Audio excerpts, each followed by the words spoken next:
Hello everyone, how are you? Children, keep on sending me the assignments. I have received a few of them, but most of them are remaining.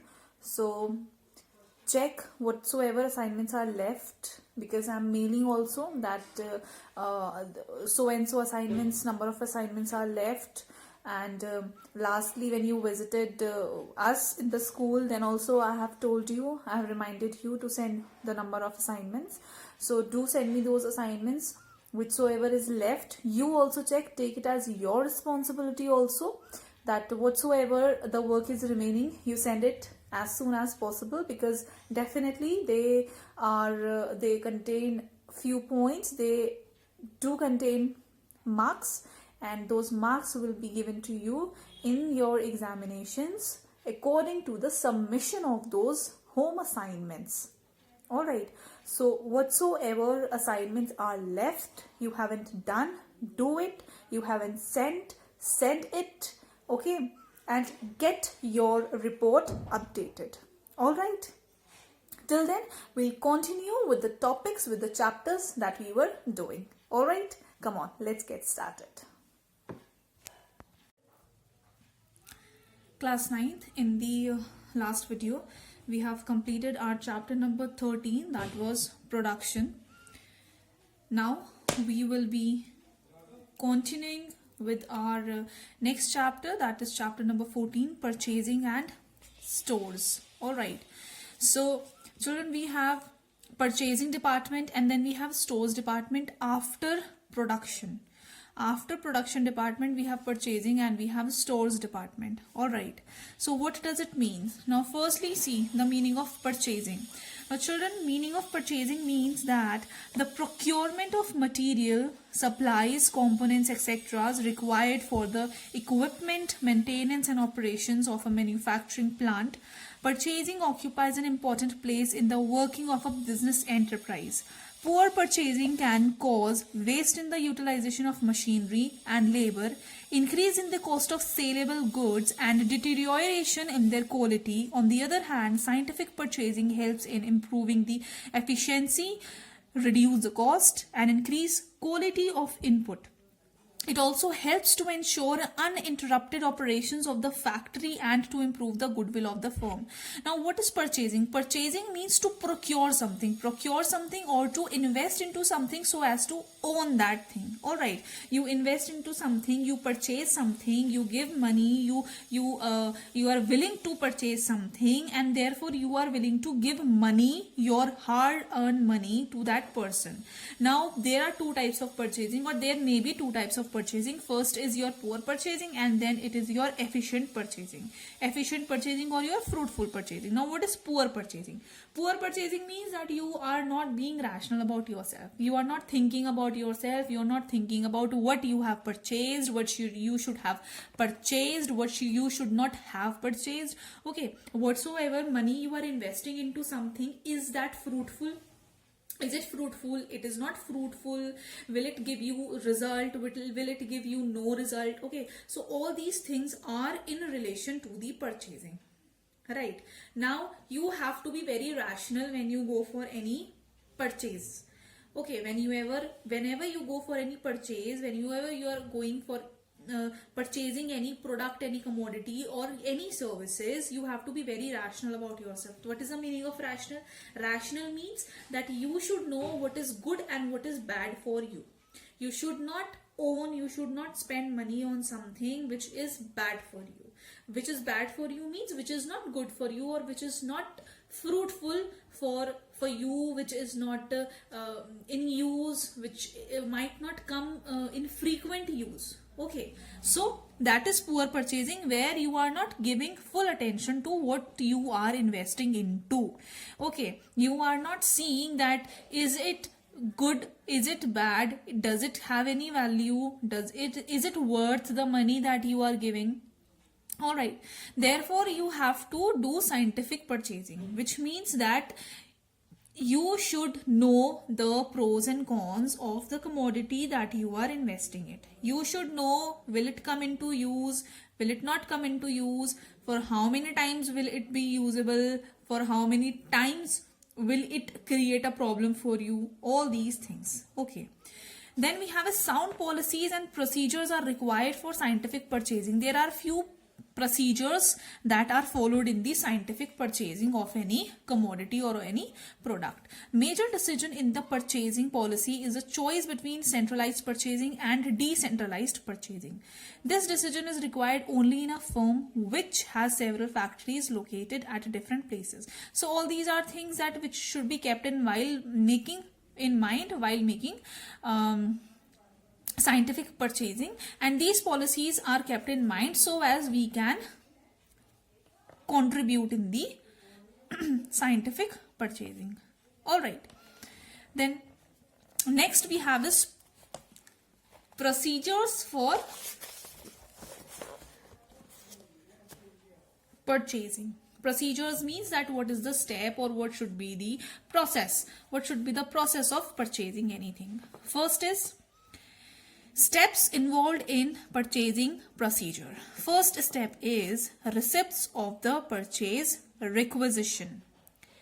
Receipts of purchase requisition. First of all, request for purchase are received. Request means that I am requesting you to give so and so product to me, and therefore you have a purchase requisition, you have a purchase receipt.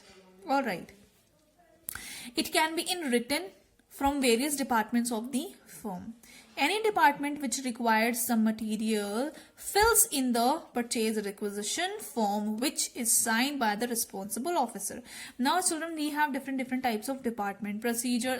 Department like production department is there, in this purchasing department is there. So the department head will consider the request that this so and so sub department or so and so workers or employees, they require such and such things. They have given me the purchase requisition and I will duly sign it so that the further procedures can be followed. All right. Second is analysis of the market reports and production schedules. Analysis of the market report and production schedules.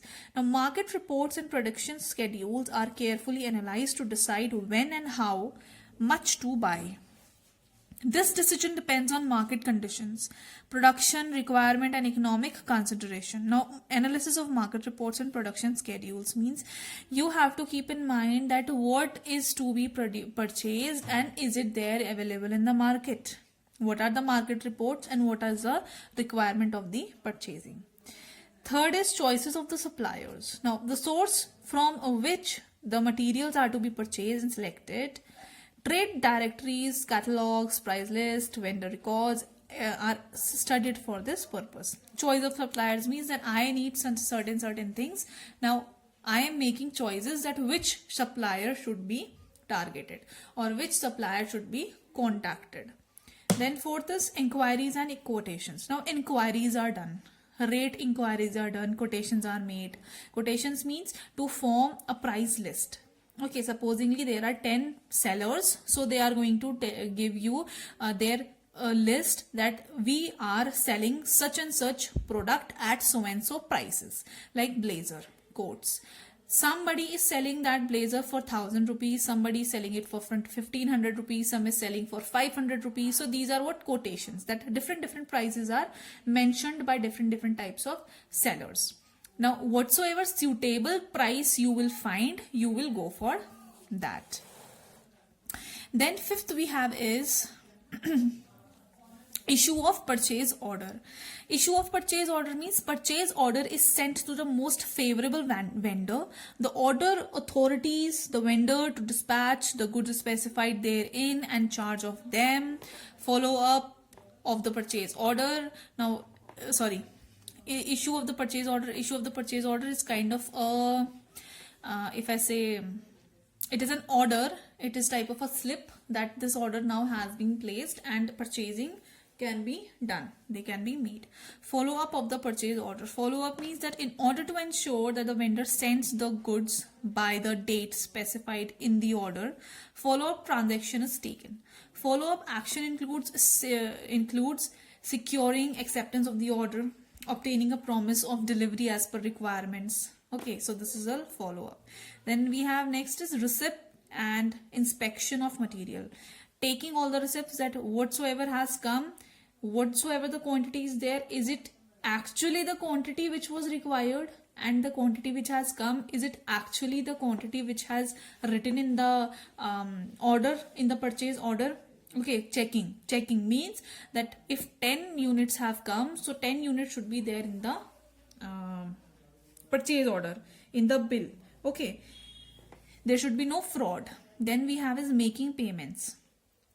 The invoice is checked. Invoice means bill. The invoice is checked and approved after necessary adjustments. The payment of the invoice is sent to the vendor. Okay, so these were the 8 steps in the procedure, in the purchasing procedure. The next we have is meaning of storage. What is the storage?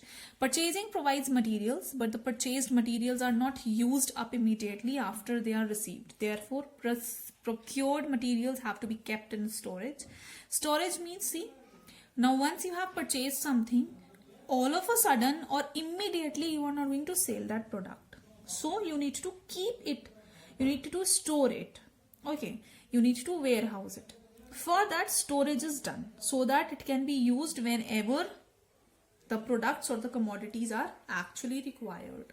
So purchasing provides materials, but the purchased materials are not used up immediately after they are received. Therefore, procured material have to be kept in storage until they are used. Storage means physically keeping the raw material. Underline this line, that storage means physically keeping the raw materials, parts and finished products in proper condition until they are used up or sold. Storage is a service function. It serves the factory operations as well as the market. Storage is concerned with the receiving, storage and issuing raw materials, parts, factories, and office supplies.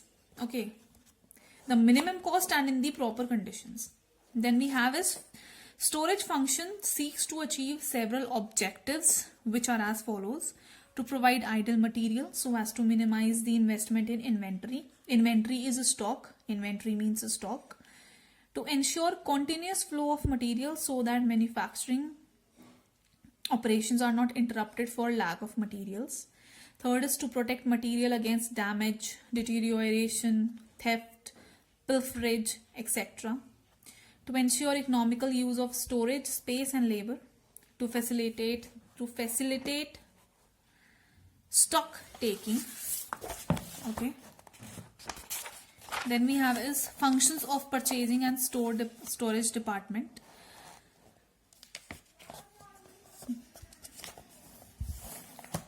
Okay, children, we have certain functions that are we have certain functions of purchasing and storage department.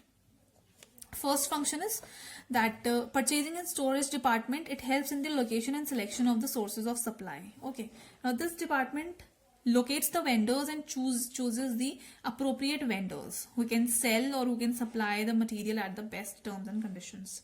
Second is placing the orders. The purchase department is responsible for purchasing materials at the least cost of the company. Proper quantity and quality of the good must be ordered. Then we have is follow-up. Now purchasing and storage department gives proper follow-up of the delivery, of the maintenance, or of every situation which is there in the market. Verification of invoices. Invoices means bills. To verify the invoices, to verify the bills, that are the bills genuine, authentic, they should not be fraud. Okay. Issuing a requisition. Now different departments, they send requisition to the shopkeepers, request to the shopkeepers. The storekeepers, they continually, they constantly they keep a check on the receipts, on the purchases, on the sales. Receiving material, the shopkeeper receives material sent by the suppliers and finished products from the factory. Storing material, all the goods are unpacked and checked. Issuing materials, it helps in the issuing of the materials. And then we have certain other functions, which is like example, warning all the concerned departments, deliveries are not, that whether the deliveries are made on time or not, organizing discussions with suppliers, interviewing representatives of vendors, seeing obsolete materials and scrap, handling claims for damages, etc., etc. Okay, so in total, children, we have like 7 questions in this in all. Okay, and then last